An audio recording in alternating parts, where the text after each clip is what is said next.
Военный корабль. Отдалили. Я русский военный корабль. Предлагаю.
ストリーミング用マイクテストになります。ストリーミング用マイクテストです。FCCJ、2月25日金曜日、ストリーミング用マイクテストになります。FCCJ、2月25日、ストリーミング用マイクテストになります。いかがですか、いかがですか。ストリーミング用マイクテストになります。ストリーミング用マイクテストです。ストリーミング用マイクテストです。いかがですか、いかがですか。ストリーミング用マイクテストになります。ストリーミング用マイクテストです。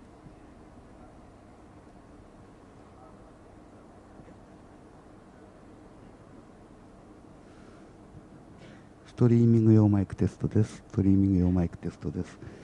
いかがですか。ちょっと待って。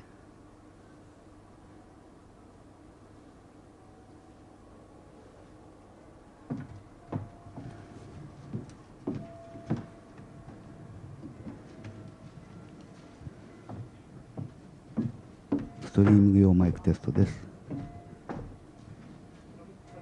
はい、ストリーミング用マイクテストです。ストリーミング用マイクテストです。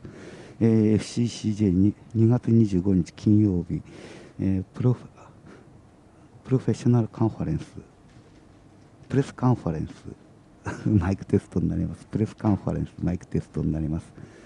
プレスカンファレンスです。いかがですか、いかがですか。ストリーミング用マイクテストになります。ストリーミング用テストです。ストリーミング用マイクテストになります。いかがですか、いかがですか、いかがですか。ストリーミング用マイクテストになります。はい。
Okay.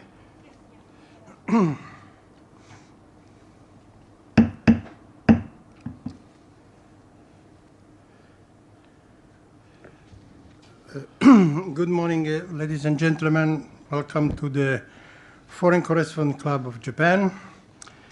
My name is Pio D'Emilia. I am this club Professional Activities Committee co-chair, and I'm moderating today this important press conference by our guest speaker, Sergei Korsunsky, Ambassador and Plenipotentiary of Ukraine to Japan. We have already welcomed him a couple of weeks ago, I guess. Yeah, a month ago. 26th of June. A month has already passed. A month ago, and he was talking about the risk of open conflict, a war, in other words, in Ukraine. And I think he was right, because now we are under such a situation. So we, as the Foreign Correspondent Club, we asked him and the Russian ambassador to both come. And actually the Russian ambassador will come in the afternoon at 2 o'clock, so we can have a fair and double point of view of the situation. But let's start with our Ukrainian guest. I guess we don't need to introduce him, and we don't need to update you all, since you are all journalists. You know what is going on, even the latest news. For those who didn't follow it this early morning, Kishida, Prime Minister of Japan, had held a press conference early morning and announced the new and very strict sanctions against Russia. So, Mr. Ambassador, the microphone is yours. Please have your introduction, and then we will start with a Q&A from the floor and online. May I ask you please to check your phone, to put it on silent or turn it off, please. Thank you very much. Minasan konnichiwa. Thank you very much for inviting me. Those are very difficult days. We don't sleep, as you may imagine, for 48 hours minimum. But let me first begin with a small presentation. I will show you, I'll try to explain what's going on. I will show you some exclusive pictures, first ever. I will tell you at this moment, and if you want, you can then use those pictures. We leave here the file with all of them for your reportages. When you deal with diplomats, normally you expect that they're very, sober people, but it is very difficult to be impartial those days. That is why we begin from, I will show you this very small movie.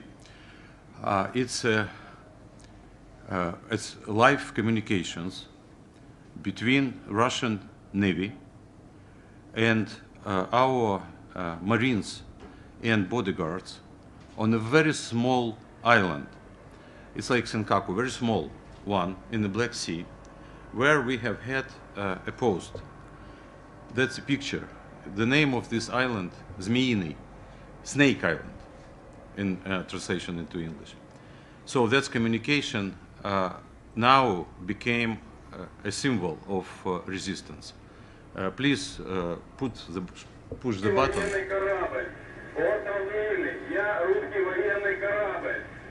Предлагаю сложить оружие и сдаться по избежанию кровопролития и неоправданных жертв. В противном случае по вам будет нанесен бомбово-штурмовой удар. Змеиный остров. Я русский корабль. Повторяю. Предлагаю сложить оружие, сдаться, иначе по вам будет нанесен удар. Как поняли меня? Прием. Все. Или нахуй тоже надо. На всякий случай. Русский военный корабль, иди нахуй. I will translate it to you. Russian Navy says that you have to lay down your weapons, you have to give up, otherwise you will be destroyed. They repeated this 2 times. The answer was, go fuck yourself. Those people were killed in a brutal attack. In our tradition, we remember those who were killed with a sign of silence. I would like you to ask you to rise and to remember those people. It's amazing.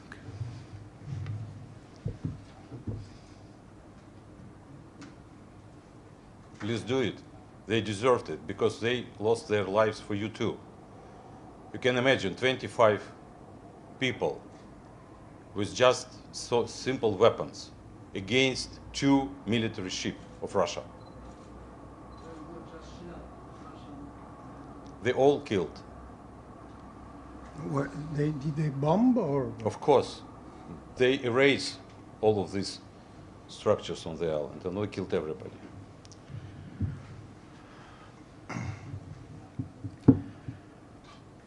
And this was when? Yesterday, Yes. this night. This island is like 2,000 kilometers from Donbass. When you'll be listening to Galuzin today, he will, in nice, good Japanese language probably, will tell you that we are not assaulting Ukraine. It is not a war. We're just doing business about Donbass. So let's move forward and I will show you what they're doing in Donbass. This is territory of Ukraine. Those are, what? Next one, yes. This is not all like targets on territory of Ukraine. This is just part of them. This is first targets which were assaulted with cruise missiles. And that was like in 5 a.m. in the morning. People were woke up with the sound of coming missiles. They bombed first all military installations, airports, all military units. They have had in their, as their targets. Later on, they began to bomb civil installments. But that is important map because the next one will show you where is Donbass actually. That is Donbass. You see dark side, that is, which is now, it was before 21st of February, it was occupied territory. And you see the whole administrative part, two administrative regions of Ukraine we call Donbass together, that's Donetsk and Lugansk regions. And that is another OSCE map showing the separation line where they, prior to invasion, prior to 31st of February, they were targeting civil installments and our forces on this border purposefully to create casus belli.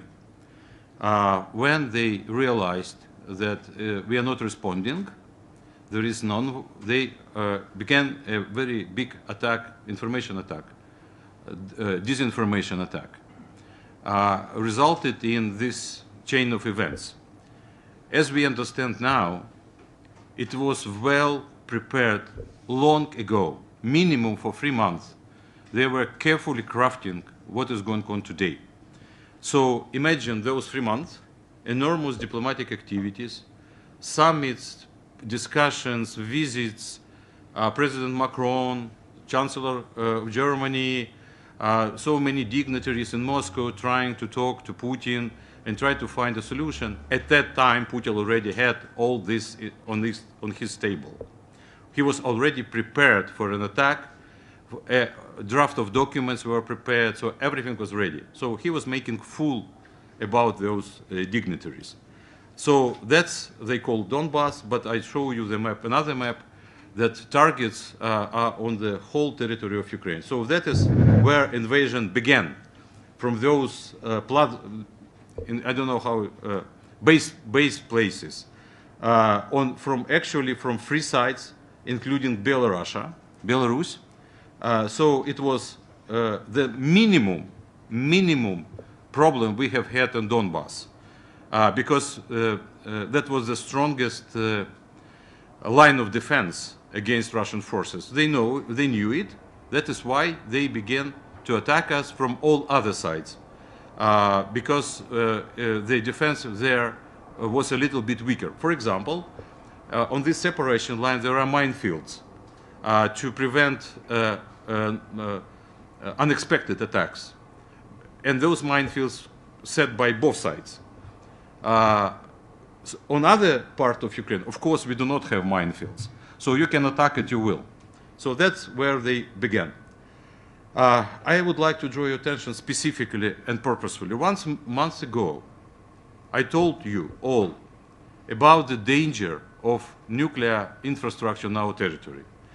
And now the worst we expected happened. They seized Chernobyl nuclear power plant. We don't have control of the Chernobyl nuclear power plant. All guards and all personnel is arrested and kept as hostages. I will show you pictures about that. Let's go forward. So that's how it began. That is Chernobyl. You see the map. Where is Chernobyl? You see it's very close to Belarus and Russia. It's like actually there is a small city where people who are working on Chernobyl nuclear power plant lives. The train which carries them to work and home goes through Belarusian territory, because that's geography. So it's so close. So they can do it easily without any problems, and they did it. On the left down corner, that's picture of 1986. That's a picture that's real from data developed after so many years after Chernobyl. So you see what happened when Chernobyl happened. What kind of contamination covered Europe. It was not just for Ukraine, it was not just for Russia and Belarus. First, Chernobyl reported from Sweden. It was reported that far as Scotland. So now, the world, that's literally the world, because this Chernobyl problem, it's immense. Soviet Union did almost nothing to cope with the consequences. When we became independent, Russia said, good luck, Ukraine. We are no more responsible for this Chernobyl issue, and you can do now on your own. In those 30 years, EBRD, special account, special fund was created, assembly of donors at the European Bank of Reconstruction and Development to cover problems related to Chernobyl. Tens of billions of dollars, that was price tag on this. The latest one, construction, which covers reactor number 4, $1.8 billion. Belgium-French consortium constructed this arc. I was personal representative of the Ukrainian government on the final stage of negotiations between the project management and this consortium. So I know every small detail about the project. This is immensely difficult, technologically savvy construction, because you have to construct it over a reactor which has enormous radioactive level. It has 1,000 times higher than Fukushima. And you have to construct it, and it must be operational, and some equipment must be operational inside, because what you have inside, immense mass of melted, highly enriched uranium with concrete and metal. This mass, nobody knows what is going on inside. We have spent 30 years and tens of billions of dollars to put special equipment, special monitoring system inside this concrete. It's massive, it's huge, to monitor, because it's hot. When you touch it, it is hot. So the reaction is inside, and nobody knows what will happen. The purpose of the project was to cut it into pieces to avoid chain reaction and nuclear explosion. And we were just at the beginning of doing this. And now you have special operation forces. Next slide, please. Oh, sorry, this is not. It will be later. Special operation forces of Russian Federation seized this Chernobyl nuclear power plant. They have absolutely no idea how to monitor it and how to manage it. That could be a disaster of epic scale. That's I warn you, and I want you to report this. As we told you many times, they must be stopped now. It's not tomorrow, not in 3 months, not in a week. Tomorrow, now, because every hour that may happen. When it is our responsibility, we are responsible. But now we cannot control this. So, please, next slide. That is pictures. Again, probably Ambassador of Russia will tell you about Donbass again. Those pictures are from, you see, Radio Liberty, and another one, this is Kiev. Many of you have been to Kiev. They saw this church on the water, very famous, and you see smoke. I drive along this road every day when I'm in Kiev. It's just between my work and my home. So I know where they hit with the missile. This is Kiev. This is Podil. This is center of Kiev. Other part of pictures, you see ballistic, you see cruise missile, and this is what left from this cruise missile, which arrived again right in the center of Kiev. We do have, you know, police stations in Kiev. We do have National Guard stations in Kiev.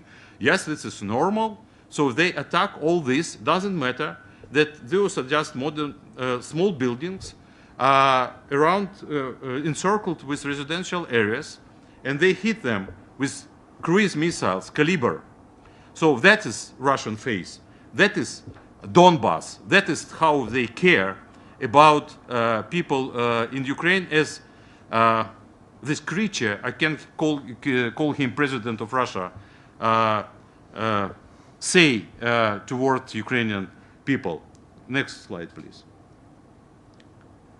That is prisoner of war. We began taking Russians as prisoners. So this one, you see an officer. We have dozens of them. I'll show you another picture. That is one of them. And then he's questioned by our military. He said, we didn't kill you. I mean, we were not told that we are going to kill you. We were just for reconnaissance mission. You know what? And you see the CNN correspondent, Christian Amanpour, your colleague, reported, this is live. He's looking at Russian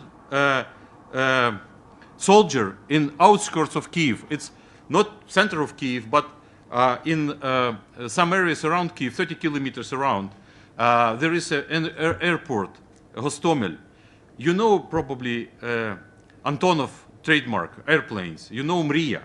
That's where Mriya lives. Home of Mriya, that's Antonov plant and Hostomel airport, which is very close to Kiev. That's this night, there was 42 helicopters, 200 Russian troops trying to seize this airport. For what? For 100 airplanes coming from Russia with paramilitary troops, which has a goal to destroy Kiev infrastructure, to become seizing, you know, communication systems, governmental buildings, to change the government. Their purpose to seat the house, to change the government. It was fierce fight. All those were destroyed, Russians. Several helicopters were destroyed, and this airport was destroyed completely. So there is no more airport. I don't know where is Mriya. I just pray that Mriya is not in Kiev, because this is unique plane which the world needs. There is nothing similar to this piece of art.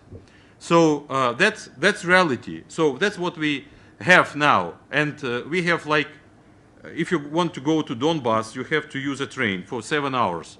So that's where they look for solution for Donbass. Next picture, please. This is, you must have in front of your eyes when you will be talking to Russians. This is the face of a very, very civil woman, very simple woman in a small village. which was attacked by cruise missiles. And again, I purposefully put this to show you from the sources of that. This is an Anadolu agency. So it's not my Photoshop. I am not making those pictures for you. I just make copies of what world agencies reports from the ground, from different places in Ukraine. Amazingly, we have very good journalists working on the line of war, and they report it every day. So that's, you can just see. Next picture, please. That's another one. That's another residential area. It's another attack in Ivano-Frankivsk. Ivano-Frankivsk, this is the city where I visited in December this year, last year. We have had an ambassadorial conference there. It's western part of Ukraine, Carpathian Mountains, very close to Romania. It's like probably 2,000, 3,000 kilometers from Donbass, but there is an airport there, military airport. So we have video. I did not include it, but that's a result. We have video when cruise missile coming over the sky and hit this airport. But this is Russian missile. And when it comes to Russian missile, you never know where it goes. So those cruise missiles, they hit residential areas. And we do have casualties. Please, next slide. You know this person. That's how we have to call him from now on. And next slide. Oh, but we missed something. No, it's not correct. There must be pictures. Please return back. There must be pictures from Chernobyl station.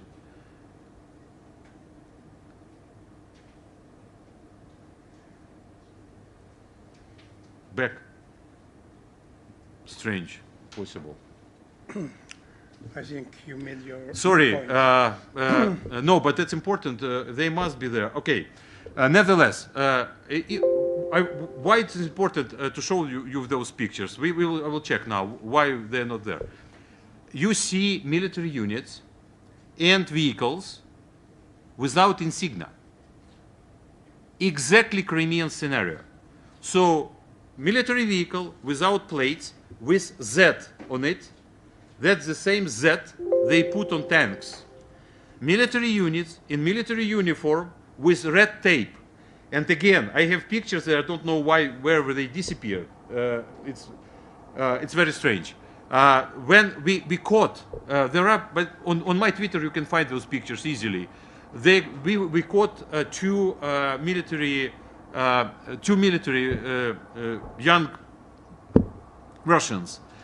They have under their cover, they have insignia of Russia, but then they have like a jacket, and they have red tape around it.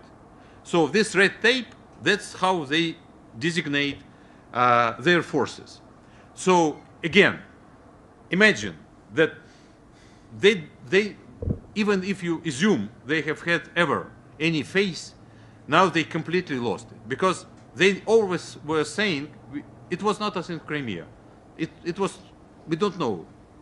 It was not us in Donetsk and Lugansk. We don't know. But now, officially announced war. There is a statement of war, but still Russian troops moving to Ukrainian territory without insignia. About casualties. This is very important to understand, because we are very grateful to our partners. We extremely grateful for, first of all, United States and Great Britain who provided us with anti-tank equipment, javelins and NLAX. We destroyed, I can't calculate, but probably 2 dozens already of Russian tanks. We shot down minimum, that's exactly, I know for sure, 7 their warplanes. A dozen of helicopters. We have killed hundreds of those people. Unfortunately, we do have casualties too, among civilians and among military. One of the most terrible, that was a station, radar station, close to Odessa, on the south. The personnel of this station were 18 people, 8 men and 10 women, because it's like communication site. All of them were killed. 8 men and 10 women. They were killed with missile attack.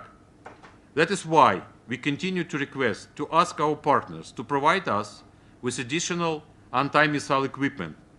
We do have some, and we operated, as I told you, we already shot down 7 airplanes. This is not small, taking into account that Russian planes are good. But we still need Stingers, we still need additional assistance, because that's where they have superiority. Cruise missiles.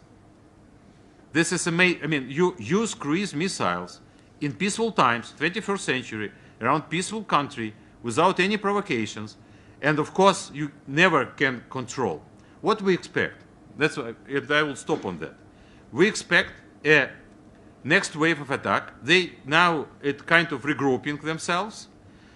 We expect attack on Kiev with terrorist units, units specifically purpose of which to seed terror. There are rumors, I can't confirm, but there are rumors that Wagner Group among them and other death squads from Russian traditions. That's why we have now curfew installed in Kiev. That is why now police and National Guard monitors every street, every part of the city. And it's not just about Kiev and Kharkiv, Zhytomyr, Dnipro, and all major cities actually in eastern, central part of Ukraine. We are ready. We will fight back at every. Some cities were caught, like Gidichinsk in the south, close to Crimea. The goal of Russia, what we understand now, not just to say to take over Donbass and Lugansk, but to take all the territory of Ukraine, which has Azov Sea, then south to cut us from the Black Sea, and to have connections to Transnistria. So that was worst case scenario. Until 21st of February, we all were hoping we have light scenario. Probably they will make some activities in Donbass and Lugansk. What now we understand, they went into maximum scenario, the biggest one, using massive forces. We estimate that from 90 battalion tactic groups of Russia on our borders, 60 already inside Ukraine. So they still have some reserves. Again, there is no panic. People are very resolved. There is some exodus. I mean, people specifically from Donetsk and Lugansk, from those heavily attacked areas, civilians, they are trying to leave now to eastern part of Ukraine. So we have already unfolding refugee crisis. But it's too early to say. What we're now going to do, we're going to fight back. There is no even smallest idea about surrendering. They have now already moving this tune in their propaganda that Ukrainian soldiers gave up, they laid down weapons, and they we don't want to fight. This is complete nonsense. Let me refute this categorically. This is absolutely complete nonsense. Our soldiers are fighting, they're dying, and that is enormously terrible burden for us. We ask all our partners to stop this, to impose as harsh sanctions as possible, to prevent a catastrophe of scale unseen since Second World War. Thank you very much for your attention, and now I am ready to answer your questions. Thank you, Ambassador. Thank you very much. Let's start with the questions. I have a fundamental question. Yeah, go ahead. What do you expect from the United States and the European allies? A military intervention? At this point, we expect supply of additional ammunition for air defense. we already very well equipped to protect us against tanks, and it works. We have very good equipment supplied by Turkey, Bayraktar unmanned vehicles, UAV, and they are very effective. We already used it. I saw pictures how they were used. It's amazing. But we have no protection against cruise missiles. So that's what we expect. That's number one. Number two, we expect right now, not deliberating again, not deliberations, not in a week, not in a month, but right now to establish as harsh sanctions as possible. We must remove this villain from Kremlin. This is absolutely unacceptable that one person created such a crisis for no reason. He must be stopped. We are not fighting against Russian nation. We are fighting against regime which is anti-human. That's the subject. So that is why we expect. We know already. I talked yesterday to 28 ambassadors of the European Union and in the EU ambassador herself. And I understand that the EU is very well prepared. They already announced some sanctions, and the United States too. Very harsh sanctions from the Great Britain. That's very, very important. But we want them to go even further. Thank you. Okay, let's start, Greg.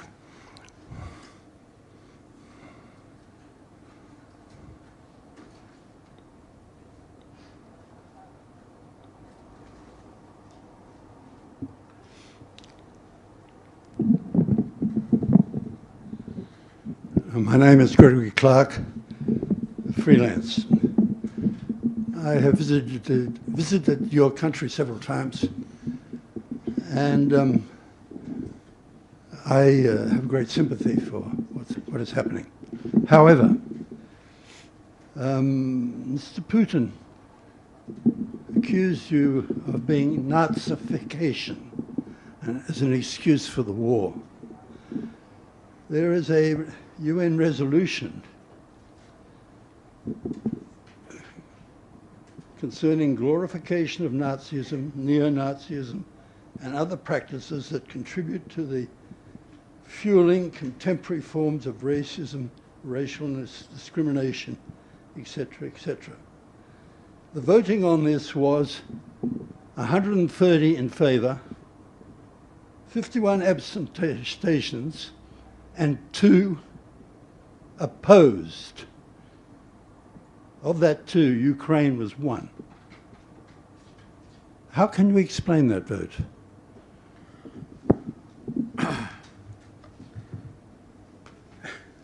I cannot give you details about this resolution.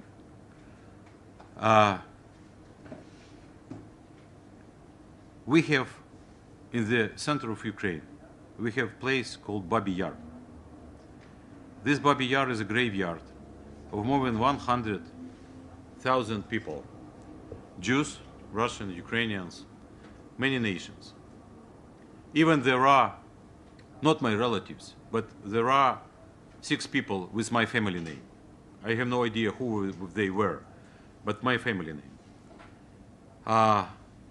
They were done by 1942 by Nazis. We lost 8 million people in the Second World War. To accuse Ukraine for Nazism, this is, from my point of view, the crime itself. We do have right movements, as anywhere else. Those right movements, there are several organizations with specific vision of policy. They together got 1% on 2 recent elections. And we have a saying that the theft screams louder than anybody else. There are pictures, and you probably know them better than me, of 1939, 40, 41, when Soviet army and Nazis has held parades, shaking hands, I can share with you, if you don't have it, Pravda, Gazeta Pravda, Pravda newspaper picture. Hitler sent his greetings to Stalin and accused us as Nazi. This is completely ridiculous. We have nothing to do with that. We have very vibrant Jewish community. We have open society. And if we have some people who keep their vision as right movements, has nothing to do with Nazism. Mr. Putin constantly pushes that. That's because it's his own country. There are dozens of real Nazi organizations. People of black collar, people from Central Asia are being killed on a routine basis in underground Moscow, on streets of Moscow. And that is all very well reported and known.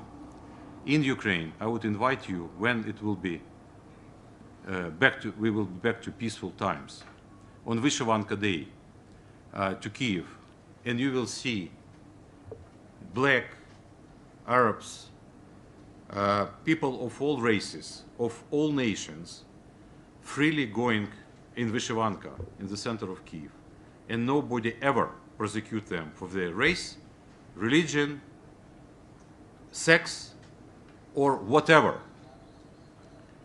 I'm very proud that my country is very open. It's so open, it's unbelievable. We open to all religions, to all races, and it is unimaginable in our taking into account our history.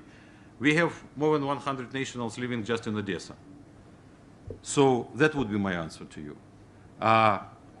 Probably this resolution, I have to read it. I honestly saying, I don't remember the text of this resolution, but probably something is inside which was unacceptable for us. So it is a kind of separate issue which I would be happy to answer to you later on if it's still a point of interest. Ambassador, talking about Odessa, in 2014 there were some very bad fire. approach. Yes. Yeah, 50 people died, yes. And those are, if I well remember, Russians. No, they were not Russians. No? No. Most of them? That was so look, in 2014 in many cities of Ukraine, Kharkiv included, Dnipro included, Odessa included. You remember Novorossiya idea. So that was all part of eastern part of Ukraine, Project Novorossiya, created by Surkov and people like around him. And that was an idea that if pro-Russian people in those cities will make a kind of uprising, a kind of demonstrations, they will seize local government buildings and police stations. They will be armed then, and they will make like revolution. They succeeded in Donetsk and Lugansk. That is why Donetsk and Lugansk were occupied later. But they were completely subdued in Kharkiv, in Dnipro, and in Odessa. And in Odessa, it was an attempt to put these pro-Russian forces into power. It was a heavy fight between pro-Ukrainian youth and pro-Russian people. That resulted in a huge tragedy, which is tragedy for all Odessa. And you will see people remembering it because it's, if you know spirit of Odessa, it's very light, it's humorous, they're people very hospitable.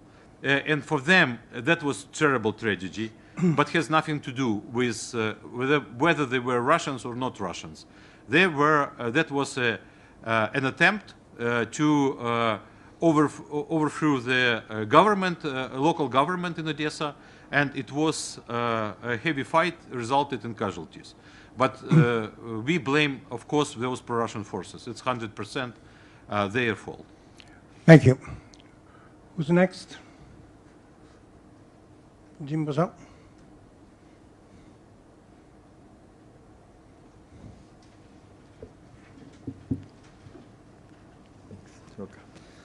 Hi, I'm Terry Jimbo with the videonews.com, and I co-chair this committee with PO as well.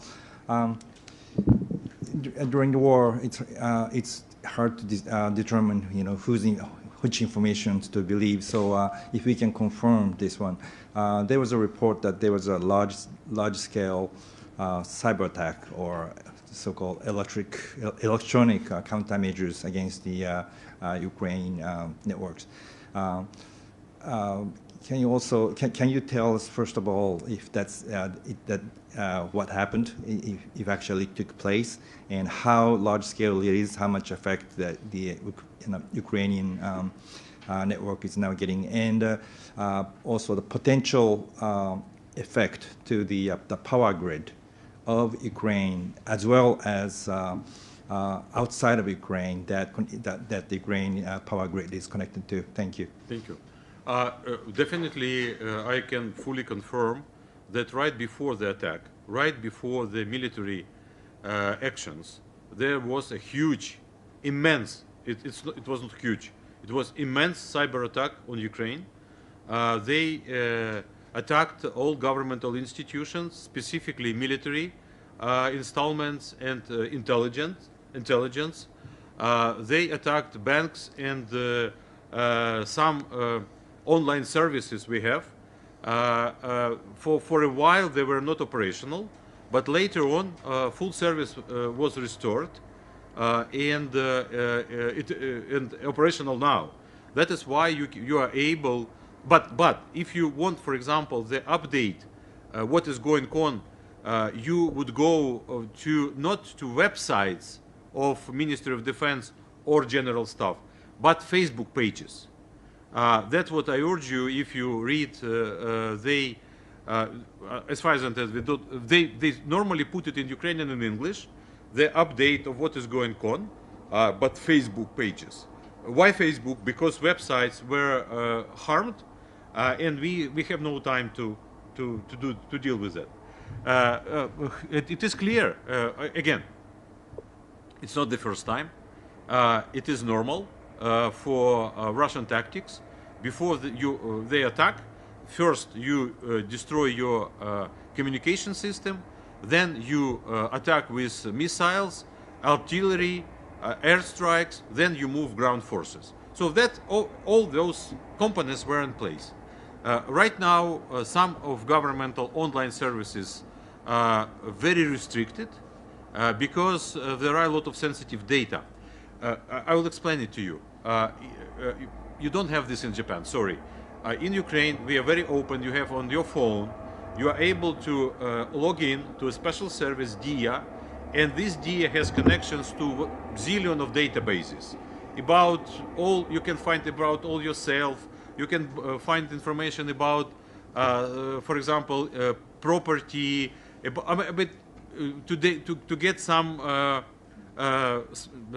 info you need to present somewhere else, etc., etc. We have intelligence, and it is announced.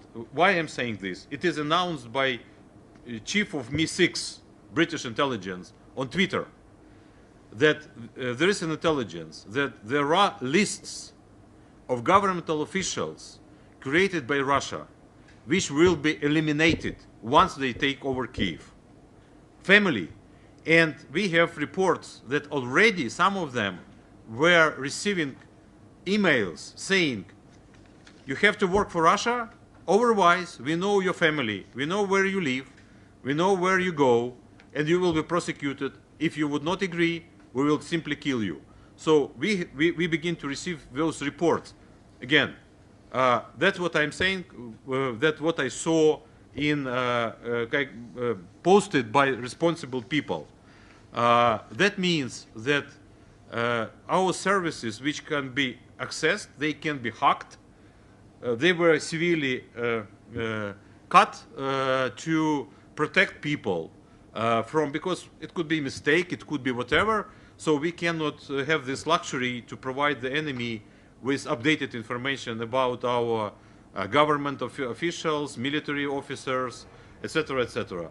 I sincerely hope this is not true, but MI6 said so, and we must take this seriously into account. Good. Power grid. Yeah, we did two things. First, we disconnected diplomatically from Russia, so we cease our diplomatic relations with Russia. This is number one. And number two, we cut our electrical connections to Russia, because always the electrical grid of Ukraine was connected to Belarus and Russia. That was for technical purposes, not because we need them, but because that's how electricity system works. We signed an agreement with the European Union to connect to European grids. And those days, we disconnected from Russia, and we tried to maintain our electrical grid operational, being connected to European system. It is hard, because part of our half of our electricity is generated by nuclear power plants. So if they are stopped or they are attacked, it could be consequences. But we try to do whatever possible. Our emergency services, they're working very hard to maintain system operational. Thank you. Karin?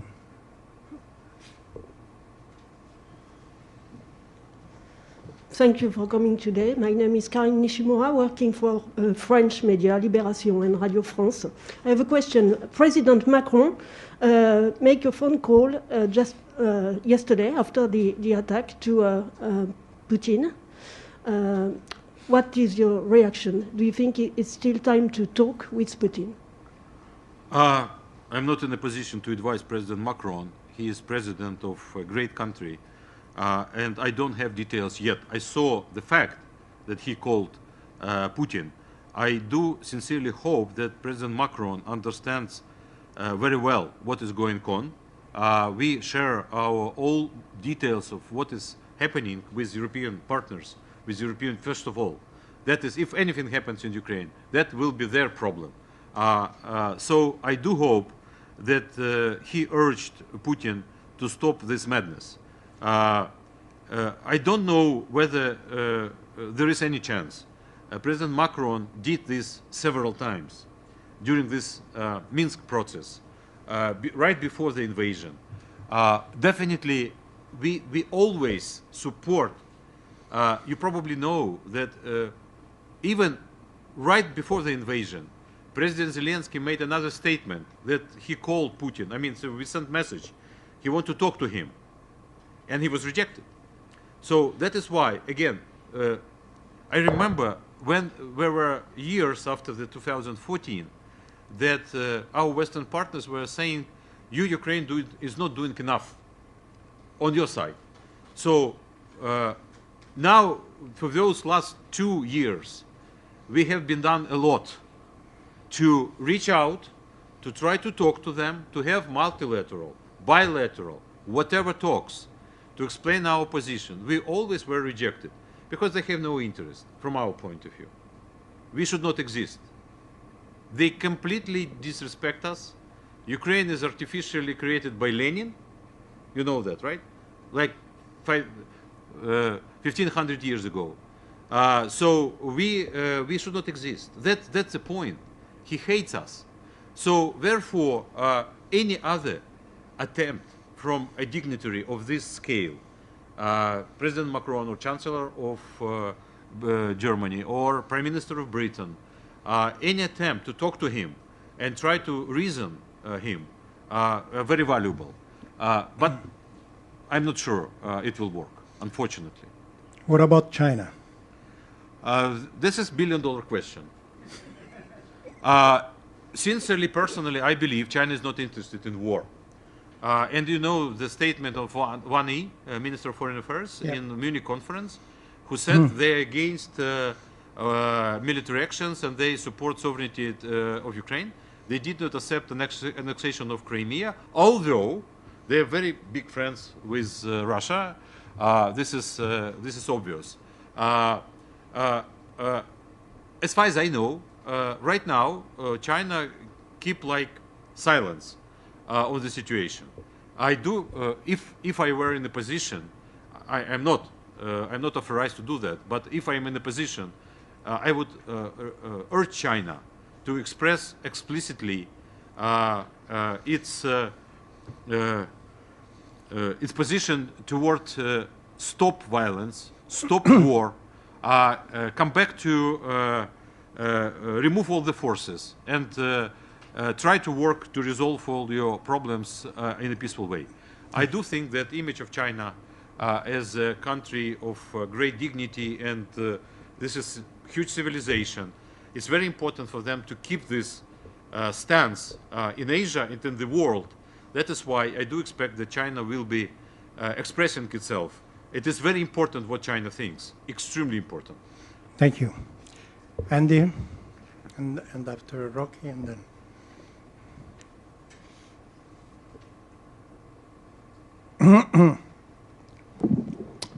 Hi, I'm Andy Sharp from Nikkei Asia. Two very short questions. First question, what does the Ukrainian government want from NATO exactly?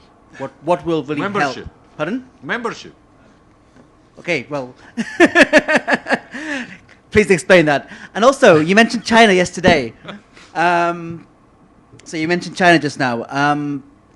China yesterday, the foreign ministry spokesman said, denied it was an invasion. This kind of language surely does not help the Ukrainian situation. Can you expand on your thoughts, please? But again, with NATO, you know, it is very simple and clear. What we understand now, and the more we have war coming, the more we understand. If we are part of NATO, there would be no war. It is axiom. This is very simple. That is why we were, I mean, if you, I don't want to waste your time remembering your history, but first attempt to claim Crimea was done in 2003. Tuzla problem. Many of you may remember, they began to construct a dam toward the Tuzla island and then actually to cut Azov Sea. But that was the path toward Crimea. And they were always claiming, with Putin in power, it was not with Yeltsin, but with Putin, it was always that they were saying something on Crimea. But we just thought it is impossible because we have agreements ratified by both parliaments. We have a zillion times confirmed by Russia about the guarantees to territorial integrity and sovereignty of Ukraine.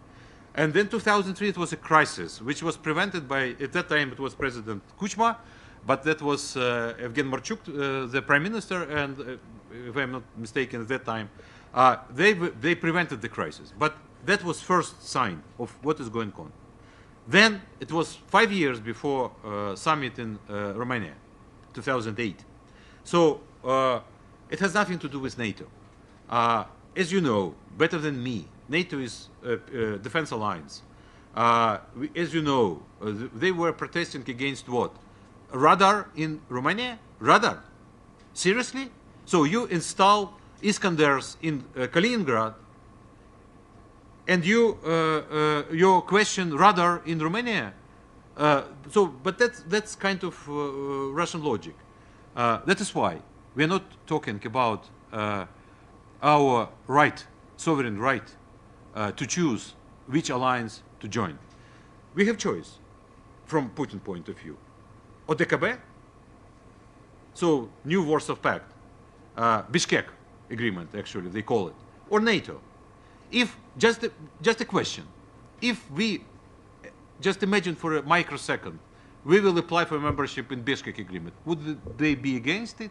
So that's normal, that's okay. That's because Russia would say, good guy, good boy, okay, come, we will embrace you. That is good. So they can create alliances, we cannot, yes? So there is no logic. There is no brain, there is no logic. We want to choose, and we have chosen. And from NATO now, we want membership. We understand all the details, trust me, better than anybody else. We understand all the technical problems, all the military reform needed. We all know this very well. But we believe that there is no country in the world which can protect itself by itself. Ukraine is not an exclusion.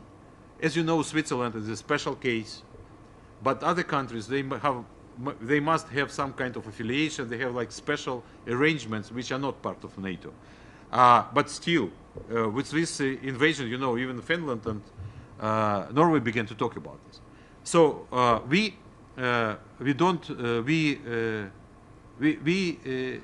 stay on this path. We want to be part of NATO.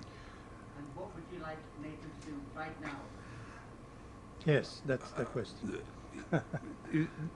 But how it may look funny question, but actually we cannot ask NATO about anything. We can ask NATO to help us, but we understand we are not part of this Article 5. We cannot request military forces, military protection. NATO, as far as I understand this night, Stoltenberg said NATO initiated some plan for to support eastern flank of NATO. So I understand additional troops and additional equipment will be moved to Baltic states, to Poland, to all our neighbors. That's good. We more rely on bilateral support, as is already provided by, first of all, United States and Great Britain and other countries with military equipment. As I said, what we need right now, we need anti-missile defense. So whatever small equipment would be quickly moved to Ukraine, it is not to attack anybody, but to protect our civil population, because we expect more attack. Yesterday, 4 ballistic missiles were shot from Belarus to Ukraine. Ballistic missiles. So it is not a joke anymore. It is not funny. We need this equipment. And NATO as an institution is very supportive. We have constant communications with NATO. Intelligence exchange. This is clearly, you know probably that Ukraine have been for many years the biggest partner of NATO. I mean, we participate in every program available for non-member states, although we're not granted very funny status. So we want to continue this. Mr. Ambassador, we are running out of time. Can you stay 10 minutes more? Yes. Okay. So, Rocky.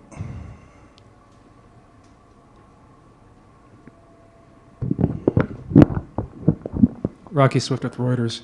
I found your description of the Chernobyl situation quite chilling. If that facility is not properly managed, maintained, or if it's damaged, what could be the ramifications for Western Europe? Thank you. Radioactive contamination. Radioactive contamination. Look, you have reactor number 4. This is it was construction which has a core with nuclear fuel of highly enriched uranium. And there was a cap on this reactor. This cap was blown during the explosion, and what was inside was going outside in air, in very top level of atmosphere. Then you have a wind. And the question was where wind is going. Can we show this map, red map of Chernobyl? Wind was blowing to north. That is why we still have contaminated part of Ukraine, Belarus, and Russia. And on those territories, we still have contaminated land, still uninhabited, still unused for agriculture, because you can find hot particles, we call that. Actually, small parts of, actually very small parts of highly enriched uranium. So that is the problem. We don't know what may happen. Now, idea was we have to cover it, because if you begin to disassemble this mass inside the reactor number 4, you will have dust, radioactive dust going to air. That is why ARC was designed to completely cover this reactor. So look at this picture. You see this Chernobyl, and you see where is in Russia contaminated spot. That's because wind was blowing to this direction. If wind at that time would be to south, Kiev would not be exist at that time. I spent every day of Chernobyl in Kiev. City was empty. We evacuated all women, all children, and some men. So we were, I mean, I was young. I was not in a position to leave my job. So we stayed in Kiev. So I remember empty city of 3 million people. That's because wind was blowing to the north. If wind would be blowing to different direction, that will be huge consequences. But in smaller scale, you see this left down picture. In smaller scale, contamination reached as far as Turkey, as Western Europe. And it was registered in Scotland, in Sweden, first. So that is, we don't know what may happen if they destroy this ark. We have no idea, because you have to manage it very carefully. People, they have very skilled personnel, specially trained to work on this station. We have been doing this for 30 years. Nobody else knows how to operate it. And for some reason, for unknown reason for us, you have military unit seizing this station, and we don't know what they're doing there. Probably you may expect they will mount some accusations towards us, again, which is completely nonsense, because we have international personnel, international monitoring system installed by International Atomic Agency. I mean, this is very clear. It's international project, carefully monitored by the whole world. And by the way, we have here in Fukushima, we have a person who knows every micrometer of this Chernobyl zone, Professor Mark Zelezniak. He is working now at Fukushima University as professor, helping Japan to cope with Fukushima. Anybody wants to talk to him, he speaks English perfectly. He will explain you all zillion details about this. I talked to him about that, and he said it could be, we are not saying it will be, it could be, if it is mismanagement. We lost connection to the people on the station at 8:30 p.m. Kyiv time. Peter?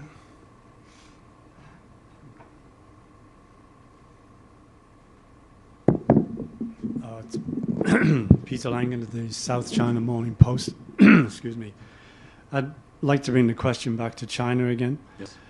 We saw President Putin in China earlier this month signing an enormous number of new deals with China, particularly for energy and gas. And actually just yesterday, China lifted all import restriction on Russian wheat. Yeah. So this is happening as the West is looking at means of sanctioning Russia. So do you have any comments about the role that China is playing in this, and the strategy that seems to be playing out, and the future of Ukraine-China relationships as a consequence? Thank you. Yeah, I forgot to answer part of your question about China. Again, look, I would be very careful when we talk about China. First of all, China is the biggest trade partner of Ukraine. Last year, $17 billion trade. For us, it's a big amount of money. China is buying a lot of our agricultural products. China has infrastructural projects on our territory. And we try to maintain work and rational relations with China. We have China language, cultural centers of China. So we have very normal relations with this state. We respect it. At the same time, definitely we follow all the developments on Russia-China track. There are 26 grades, if I'm not mistaken, 26 of how China characterizes relations with other countries. There are 26 of them. Number one, very long definition with Russia. You know, there's comprehensive, etc., relations in new era, something like that. I don't remember the exact formula. It's worth noting their statement of February 4, joint statement on a very comprehensive statement. I don't know how many pages in Chinese, but in Russian it's 18 pages. Very unusual for summits. Normally it's like 2 pages, 5 points, but 18 pages. And you can find everything. Water on Fukushima, AUKUS, accusations to the democratic West imposing democracy on other countries, Taiwan, even NATO. I checked with people who know China well, much better than me, and they said probably that's the first time China said something about NATO. But there is no Ukraine. Isn't it amazing? From my point of view, this is something worth thinking about. I do think that China values relations with Ukraine. We do not see any hostile actions from China's side. What we see that China supports Russia in United Nations Security Council when they vote in the United Nations resolutions. But each time, if you go deeply inside those politics of United Nations, there are many details about who votes, why, whom, at certain and because of human rights, and many issues around that. We expect that China would support a peaceful resolution of the conflict. We would very much welcome if China will exercise its connection with Russia and talk to Putin and explain to him this is a kind of inappropriate in 21st century to do this massacre in Europe. I do believe that China invested tens of billions of dollars in One Belt, One Road. As far as I know, the goal of One Belt, One Road, that's European market, $828 billion last year trade. And if Europe is destroyed, part of Europe definitely is going to be destroyed if that would not stop. And if it will be nuclear contamination of the huge territories, all those efforts to work in port infrastructure, Trieste, Piraeus, all this construction of those trade routes to Europe, they will be useless because Europe will be different. Refugees, radioactive, war, and whatever. So therefore, I do believe that China can play much more active role to work with Putin in a manner we expect for civilized countries to do. On energy, it's extremely interesting question because definitely that's what Russia does. It sells energy. It has nothing else. So they, as far as I know, Putin brought $10 billion, 10 billion cubic meters more to China. So they will be buying now 48. As far as I know, they are developing Sila Sibiri 2, another project from Yamal to China, North Korea, interesting, to Korea, to Republic of Korea, to bring another 50 million cubic meters. I wonder where they will get it. They don't have it. But probably that will be blackmailing to Europe, Germany about Nord Stream 2, but now Nord Stream 2 is not probably going to happen, and Russia will be doing Asian direction. It's, I can tell you, this is a separate issue worth careful consideration. But definitely what we, I mean, China bought now, that's another story, a huge amount of coal. That's interesting. Taking into account climate change, green energy, and all this stuff, to buy now, as I don't remember the figures, 100 million tons or something. I mean, amazing figure of coal. That's definitely helpful because if Russia is sanctioned and trade with Western countries are blocked by decisions of different governments, probably they will rely on other markets.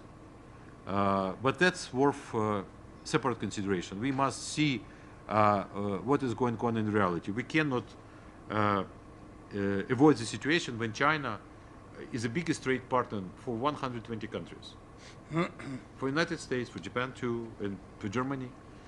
So this is monster. This is super state, and we have to take care and talk to them in this capacity.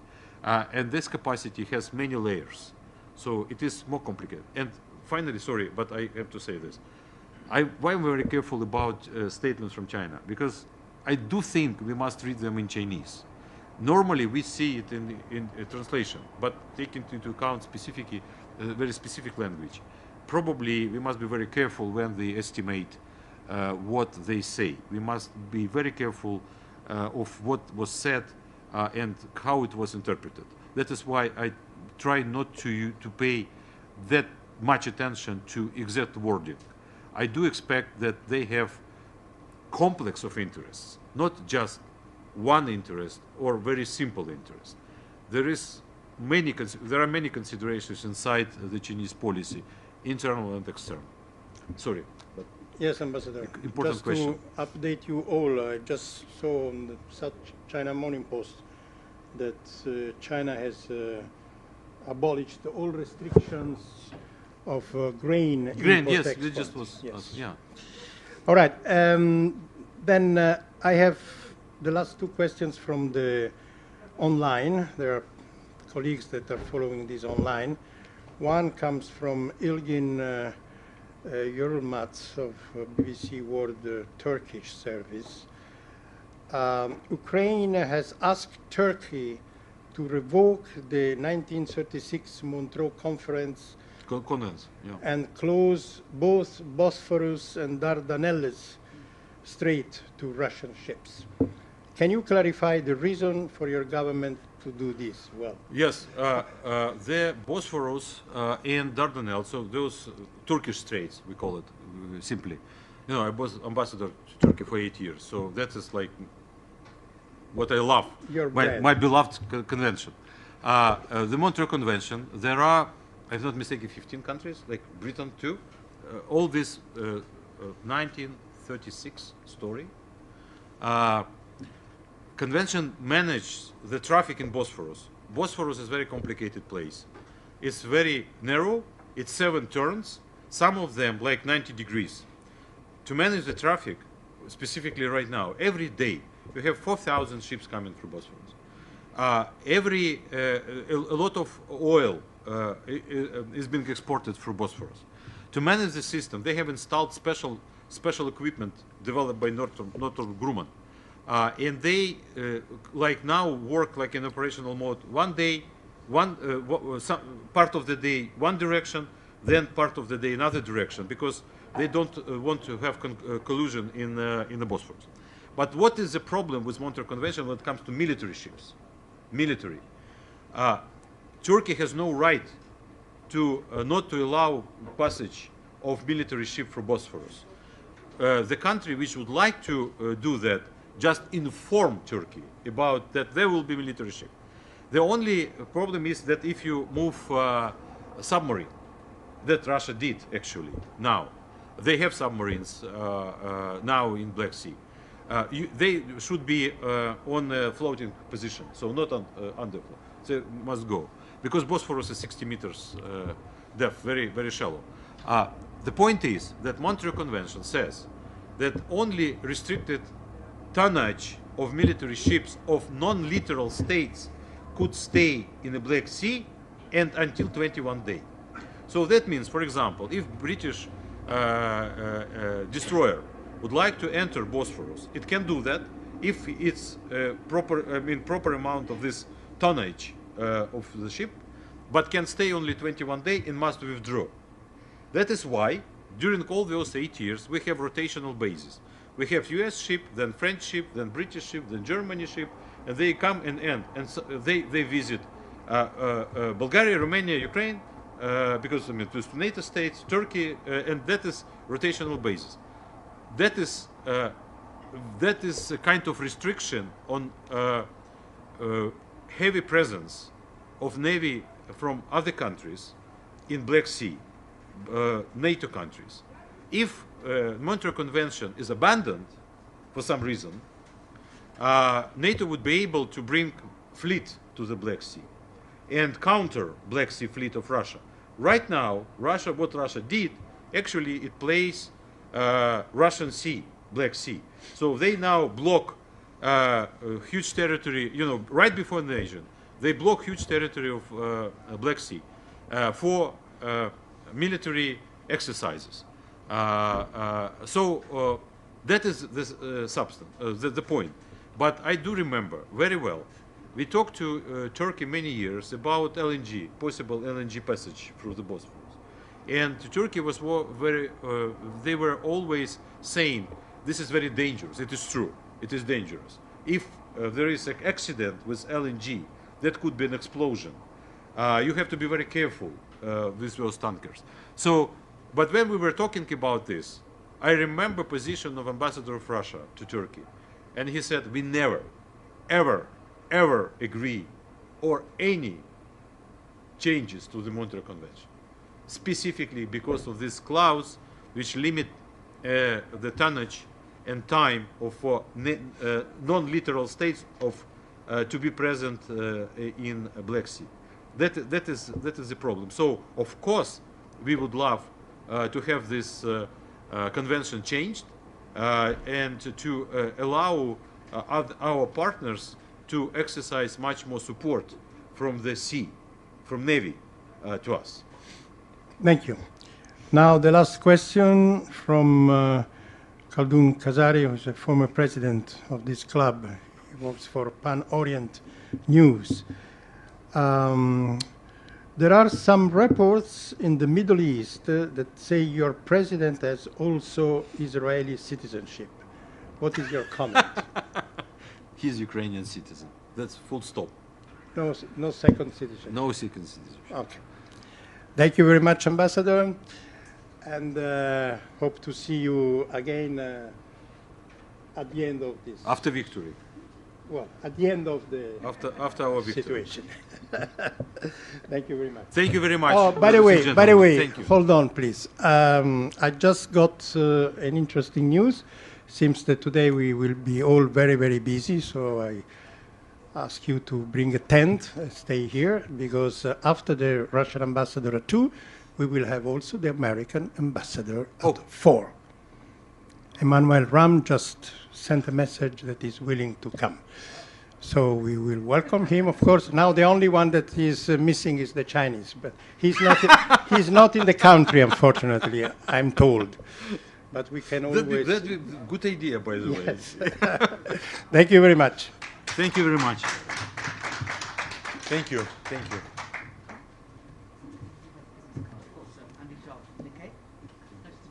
Thank you. Thank you. Pleasure.